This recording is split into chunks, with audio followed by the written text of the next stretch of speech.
Good day ka-mechanic, samahan nyo ako mag throttle body cleaning ng Click 125 version 2. Sa mga hindi pa alam at gustong matuto, tingnan nyo tong video na to hanggang dulo, siguradong may matutunan kayo. Una nating tinanggal ang dalawang throttle cable, ang return at yung accelerator. Gamit lang tayo ng 12mm na open range. At sunod nating nilawagan ang hose clip ng air filter. Sunod natin tong tanggalin ang dalawang bolt ng fuel injector o tinatawag din itong FI.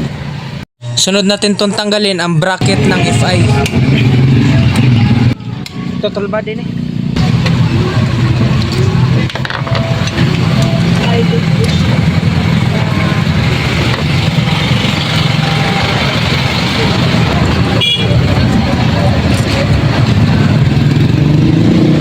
Sunod naman natin i-disconnect yung mga sensors niya. Sunod, ito namang dalawang bolt ng intake manifold ang tatanggalin para mabaklas na itong throttle body.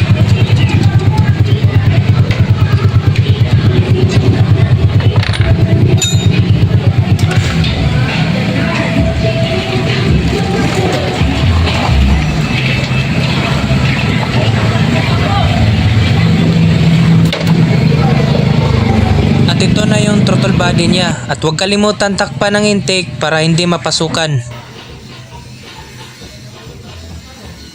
Tingnan nyo naman kung gaano kadumi yung throttle body niya. At ito ang ating lilinisin. Pero bago sisimulan ng paglilinis, hihiwalayin muna to ang intake manifold at saka yung throttle body. Tatanggalin niya natin ang dalawang bolt. So ito yung throttle body niya, yung nasa kanan ko at ang kaliwa ay yung intake manifold. At magagamit tayo ngayon ng Kobe carburetor cleaner. Ito naman ang air screw, kailangan tong tanggalin kasi may mga carbon deposit dyan, kailangan tatanggalin.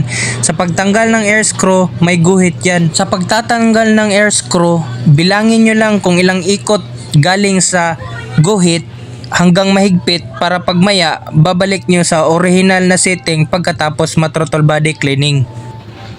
So ito yung air screw niya. Sa loob niyan kailangan talagang linisin kasi may mga carbon deposit dyan. Kaya gagamitan natin ng Kobe power spray para matatanggal talaga yung mga dumi sa loob at mga carbon deposit na naiipon sa matagal na panahon. Ito talaga yung throttle body niya, yung may mga sensor. Ito ang una nating nilinisan.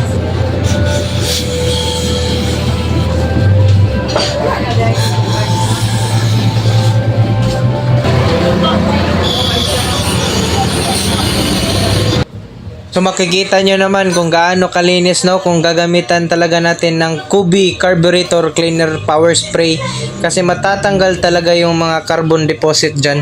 At sunod naman itong nilinisan, ito yung tinatawag na intake manifold konektado sa throttle body niya. So tingnan nyo naman, oh, kung gaano kadami yung carbon deposits niya. Kaya regular nyo talaga i-maintenance at palitan kung kailangan yung air filter niya. Gaya nito, first time pa to ma-throttle body at bago lang ito napalitan ng air filter sa 43,945 na takbo. Kaya ito ang naging resulta na napakadumi yung intake manifold niya at saka throttle body kasi dumi na yung mahihigop niya. So ito na yung resulta niya pagkatapos malinisan. Napaka brand new talaga, no, kung titingnan mo. At sinali na rin natin yung air screw niya para matanggal yung mga carbon deposit na nakadikit.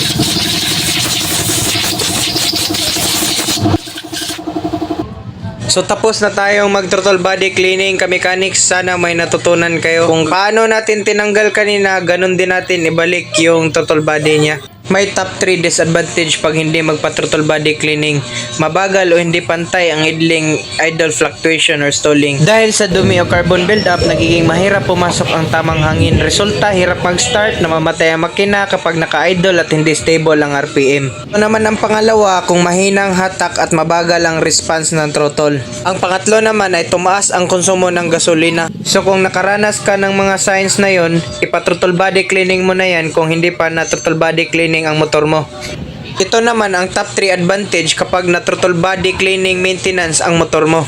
So mas maging smooth at stable ang idling matapos malinis ang carbon deposit, nagiging pantay ang airflow kaya hindi na namamatay o nag-i-fluctuate ang RPM.